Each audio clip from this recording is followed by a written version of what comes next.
I think a great many of the turkeys that we kill are walk-ons. You go to a turkey, you sit down, you up to him, he gobbles back. You shut up, he flies down, he wanders around out there, he gobbles some, you yelp, he gobbles some, you yelp, and then the turkey walks up from over your left-hand shoulder. And you look at him, and he sticks his head behind a tree, and you raise your gun and kill him, and you go away thinking, how in the hell did he get around behind me like that? I don't think he did. I think that's another turkey. I think that's a turkey who heard all that racket, who maybe has not been the boss gobbler, who has not been allowed to gobble a lot, who thinks, I think I'll just wander over there and stand around on the sidelines and see if I can't cut a slice myself privately.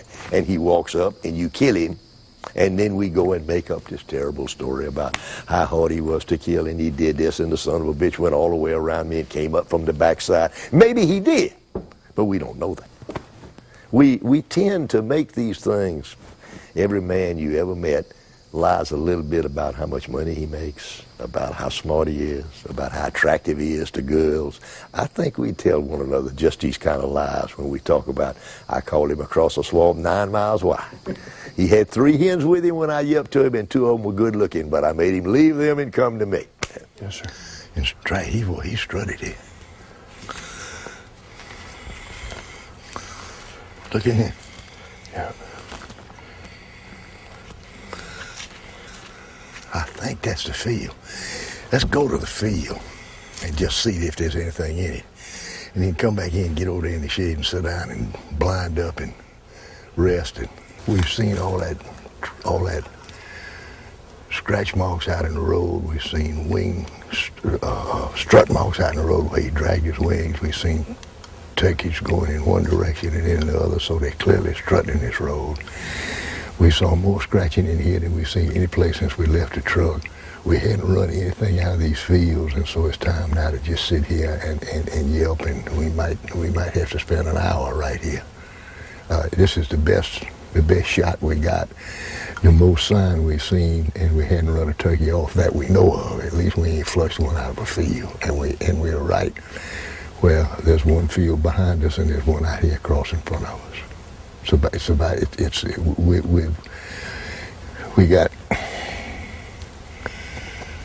We got men on first and second, and nobody out, and we're bunting.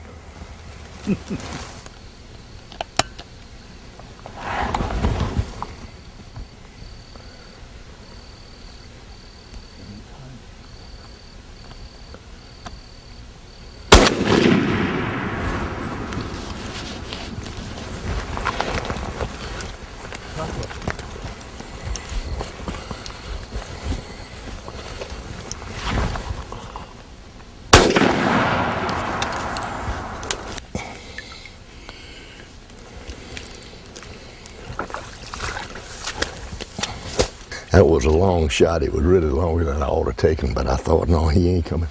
I didn't know this field was ridged like that. Phew. Woo. Jesus. What a shot. There. The other turkey wasn't as big as this one. Dude, I don't know how many there were, to tell you the damn truth. The one that came up behind it, the one that I heard drumming, and I thought I finally heard drumming, he wasn't 30 feet out there in front of me, just to the left, and I could see him fan his tail through the bushes like that and fan it, and I thought if I shoot him, he's turkey soup. And then when I raised up and looked, and I never did see the one to the right until he flew. Now he came in, he didn't open his mouth. And then this thing, I saw him coming from way down there, but I couldn't understand why they wouldn't come closer. It wouldn't come closer because they didn't want to walk through this damn water. Well, it ain't pretty, but he's there.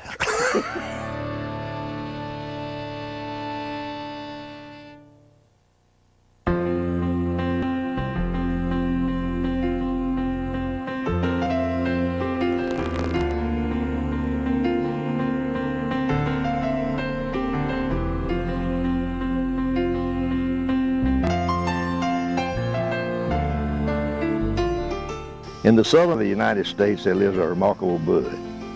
A bird that has lived wild in the woods for centuries.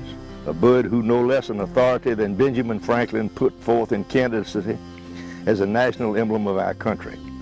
A bird who hatched in May will at the end of the first summer weigh 10 pounds, a bird with a long neck and legs, a blue head, and with breast and back feathers of a subdued though iridescent beauty. A bird who, when grown to a weight of 20 pounds, can fly at speeds of 50 miles an hour through trees. A bird whose sense of hearing is simply phenomenal, whose sense of sight is even better than that, and who bears the same resemblance to the barnyard turkey as I do to Jack Dempsey in his prime. Tom, before we get to the turkey hunting techniques and that I want to get you to recommend, let's talk about your background just a little bit with regards one of the important things that you talk about, and that's observing the lay of the land and understanding it. Well, my background, of course, is that I was a professional forester for 50 years, and I still do some consulting work, forestry consulting work, even now. Knowing the lay of the land is because you gotta know what is behind this tree, you gotta know what is behind this bush. If we were here hunting, and you look out here, the woods right here thick as a mischief. You can't shoot there, but it may be 50 yards out there, they open up and they're nice and clear. 50 yards beyond that, there might be a pond that turkeys would want to roost over. 50 yards beyond that, there might be a creek that he ain't going to cross. All of those things you got to know. And what you're looking at now is a lot of the things that we need and that you're going to need to properly begin to hunt turkeys for yourself, by yourself. And to begin with, the first thing that we ain't going to need is these decoys. I got them out here, but I got them out here since I thought I needed to show them to you. But once you've seen them, I hope that's all you ever get to see of those decoys as long as you live. The reason I feel that way about them is because I think we've got a sport here that is exceptionally difficult, and that is as it should be. I am against anything that for any reason tries to make it easier other than an intelligent use of the situations that arise when you're out there hunting.